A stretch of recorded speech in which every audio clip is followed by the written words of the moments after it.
Hi, it's Christina with the Sisyphean Journal. It's been a long time since the last rant from my kitchen. The one I did when I was washing dishes like I'm usually doing was way too long. I want to address the Texas abortion law that everybody's talking about. It's got its positives and negatives. The big positive is that it's taking state officials out of the mix.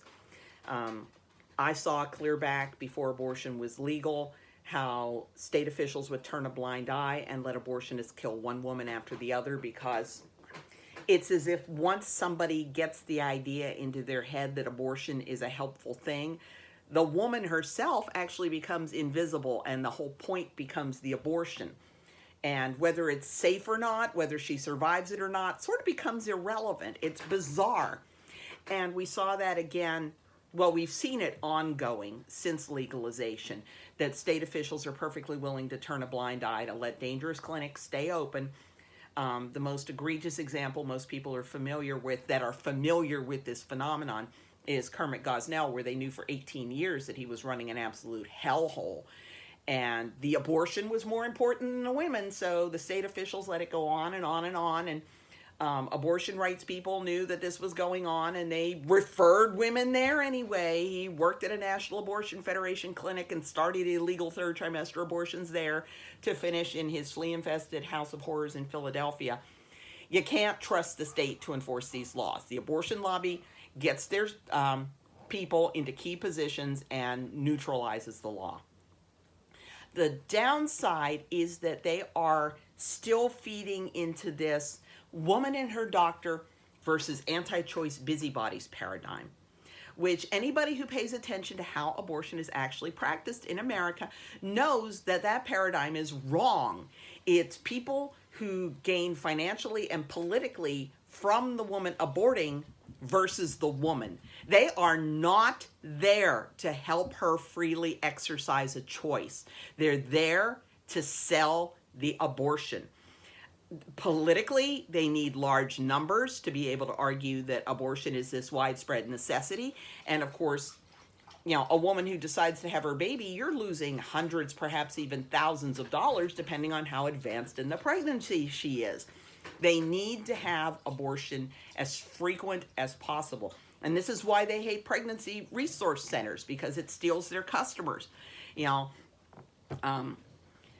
An Arby's is not going to be happy when a McDonald's opens next door. You're going for the same customers, and that's the case here.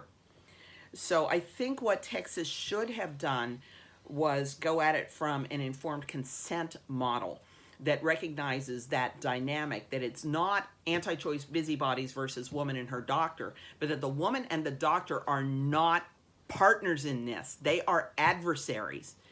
He is not looking out for her best interest. The people at that clinic are not looking out for her best interest. They're there to sell abortions, full stop. Trusting them to look out for the women's best interest is like trusting a used car dealership to really be interested in whether purchasing a car is the best thing at this point in that person's life. They're not going to go, you could go to a mechanic and get your old car into really good running condition for a couple $100. You don't need to spend a couple thousand on another car. They aren't going to say that. They're there to sell the car. And it's the same with the abortion clinic. And back in, I believe it was the 1980s, David Reardon in Feminists for Life proposed right-to-redress law. And what that would do is it would put enforcement in the hands of the woman. Now, good luck trying to fight that abortion lobby. Oh, the woman shouldn't have a right to sue. No matter what, no matter how much they lie to her, no matter what they do, she should just suck it up. It was her fault for having that abortion. This is the thing. They oppose informed consent laws because, the woman has all that information already. She already knows all this. And then if after the abortion she finds these things out and she's regretful, well, it's her own damn fault for not finding out beforehand. Wrong. So a proper right to redress law would let the woman sue for the wrongful death of her baby unless the abortion facility can show beyond a reasonable doubt, beyond lawsuits are preponderance of evidence. And you need to have the preponderance of evidence that you actually sat down, talked to this woman, made sure that the entity that was going to be destroyed was not what she considered a baby, or if she considered it a baby, she signed on the dotted line. Yes, I know. Beating heart, inhaling and exhaling amniotic fluid, dreaming, sucking its thumb, behaving like a baby. I know this. I still want the little sucker dead.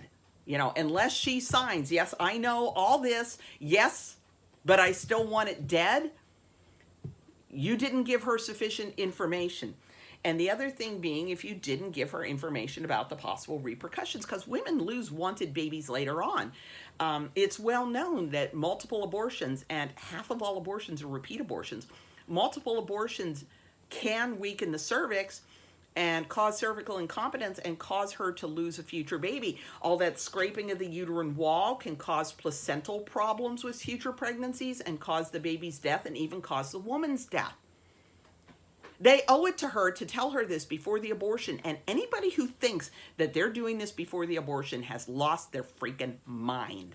Again, you wouldn't think a used car dealership is going in there with that purchaser's best interest at heart. They're wanting to sell a car. So that's what I think Texas did right, was that they took enforcement away from the state because you can't trust the state to do enforcement. But I think what they did wrong was that they still bought into that false paradigm, and they need to recognize the true paradigm and write a law that puts the control firmly in the woman's hands.